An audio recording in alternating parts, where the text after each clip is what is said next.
Richard Engel, who back in 2012, at the end of 2012, I guess it was, I don't know, a year and a half ago, 2.5 years ago, he was kidnapped with a couple of his camera guys. And when he, after he was freed, he reported that he had been abducted by Shia militiamen who were loyal to Bashar al-Assad.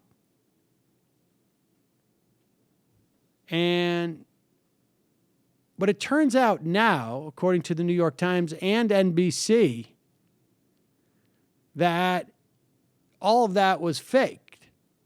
That it was in fact a Sunni rebel group that was opposing Assad that had posed as a Shia group.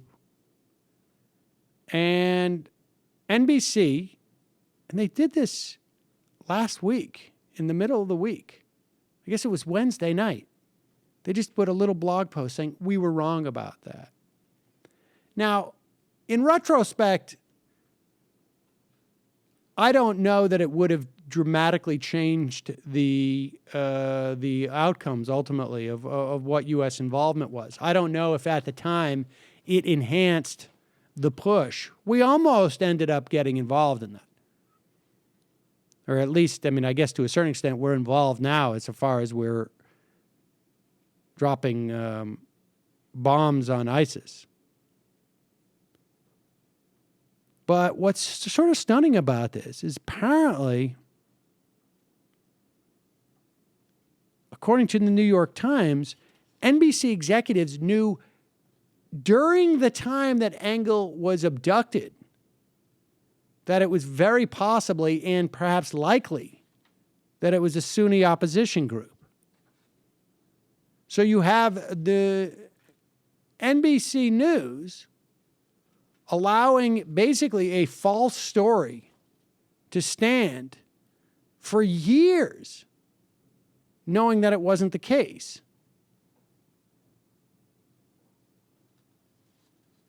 Apparently, they have basically copped to it, at least, because the Times had contacted them a month ago saying that they had information that the kidnappers were not who they said they were. But this is pretty amazing. I mean, contemplate for a moment what went on with the New York Times and Judith Miller, and you had NBC sitting on this information? I guess, ostensibly. I mean, for Engel not to know, completely understandable. If I'm kidnapped in a war zone, I'm crapping my pants so much, I don't know what's going on. But it's very strange that the NBC executives didn't think to perhaps say, like, hey, star war correspondent, you should know that we have other information that may be different from what you're reporting. Very serious indictment. I mean, it also starts to make you wonder, like, how much did they know about Brian Williams?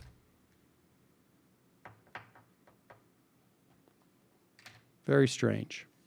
It's not uncommon in Syria on both sides of that conflict at all. There's a lot of, from what I've learned about it, there's a lot of operations like that that go on both sides. Makes total sense. It's but the weird part about this is just the how big NBC takeaway is didn't. NBC, definitely. Very strange. Definitely. Well, but I'm saying it even adds to how, because even like there was nothing anomalous about it, right? There was this was regular common practice there.